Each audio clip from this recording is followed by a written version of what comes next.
So the fear that everyone seems to have is when they leave, will they be losing their people, their friends and family, and that whole sense of belonging? Did that one frighten you before we left? It didn't really frighten me because I never really felt like I belonged. But but there were people that I was very close to. And I think some of my family I was most sad about leaving.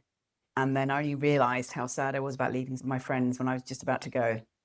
At first, it was all just the adventure and the dream. And then you suddenly realise that you're about to say goodbye to these people and you don't know when they're going to see them. Because I left a few months before you to get the boat ready, and you left behind sorting the house out, and you had that little party. Yeah, it was like that thing where they say goodbye and give you a gift for your journey. And that was, I didn't expect that. I didn't expect how upset I would be.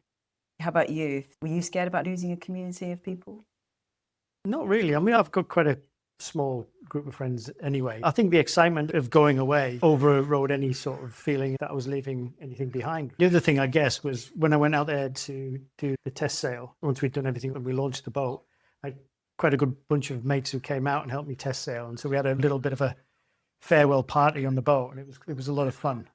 And some of those guys came out to visit us later when we'd set off as well. So it didn't really feel like it was a goodbye. It was just, we were going on this adventure and see you soon. So do you feel like those friendships wither away when you leave, or when you left, let's say? Not the ones that matter. Just because you're geographically close to friends doesn't mean you get to see them all that often. We've got friends and family scattered all over the country, so we didn't get to see them that often anyway. I think our parents, my dad and your mum, they were a bit scared that they were going to lose contact with the kids. And to a greater and lesser extent, I think that did happen. But my dad, he came to visit us about twice a year, at least. So he got to see the kids probably more often than he did when we were here, because he lives in the north of England and we live in the south.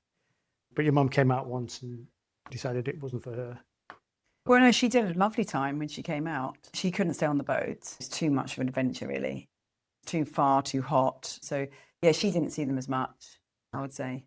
But I mean, she was horrified of the whole thing, really. There was the safety side of it, the education side, the stuff that a lot of people say, really. I think when you have kids, there's a whole new dynamic. If it's you, it's not so bad. When you take the grandkids offshore, the grandparents become even more scared.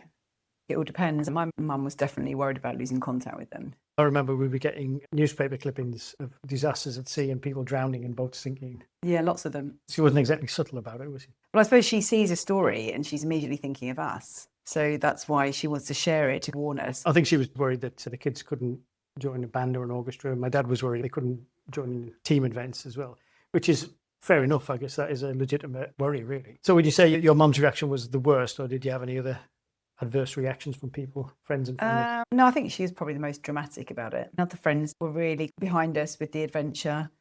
Some kind of probably just sailed away a little bit, and then other ones just carried on as normal, staying in contact just like they normally would, and it didn't really faze them. Some came to visit as well. So a friendship sometimes is formed because of what you give people, what role you play in their lives. There were some people who went a bit silent, and I'm just wondering, do you feel that a friendship is a performance in their lives? Suddenly you've taken away a kind of a pillar, part of the structure of that friendship group. I don't think so, really. I think if you're a true friend, it's not really about providing something for them. It's a give and take and a trust situation. I used to travel all my life, so it's pretty normal for me to shoot off somewhere.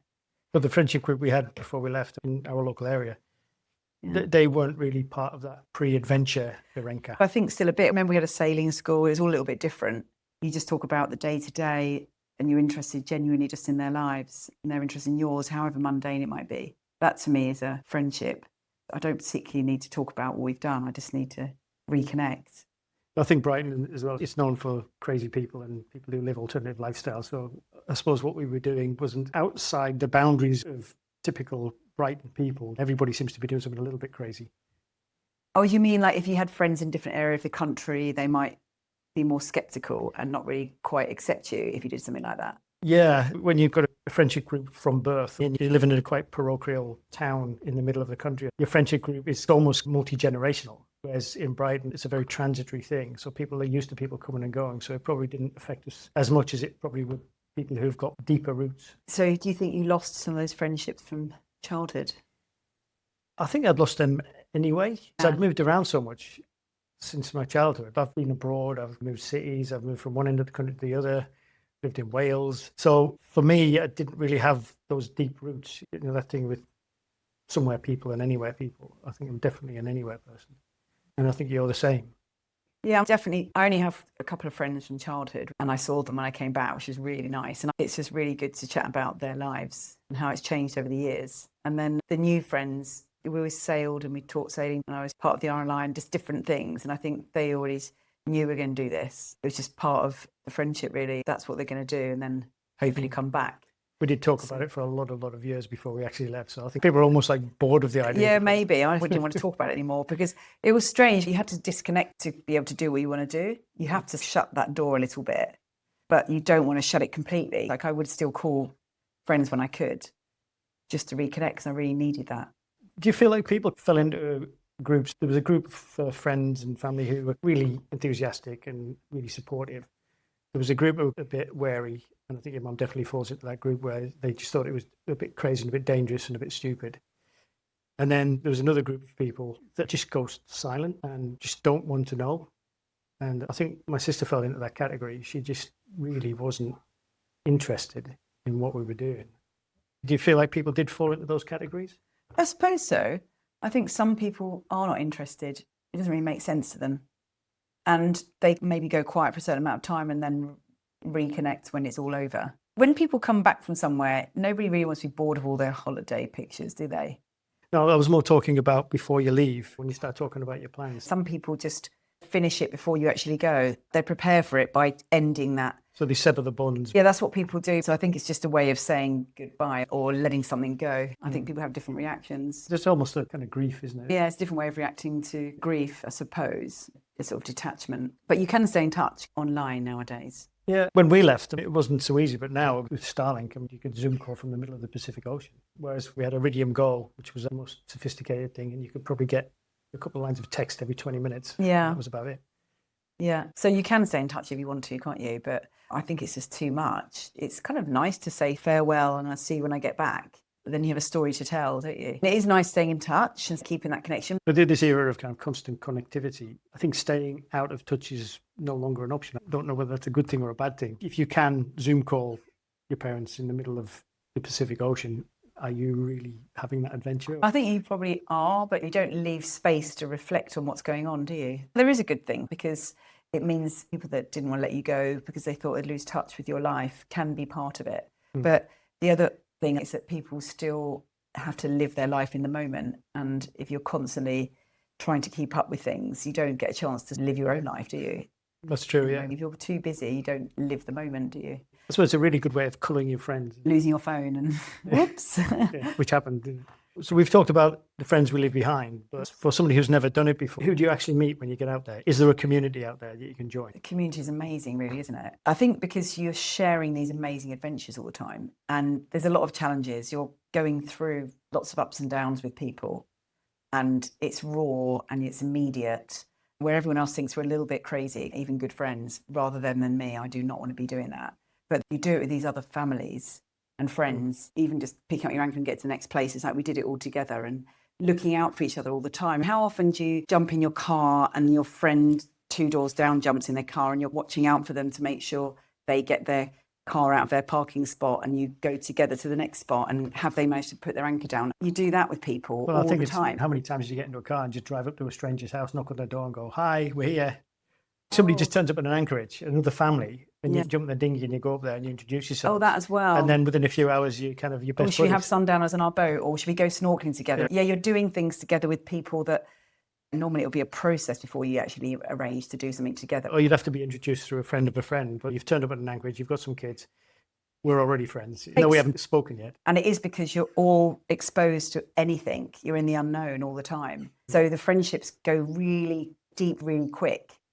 And they don't know your history. But over time, when you do start to share your history, the picture builds up and then it consolidates it even more.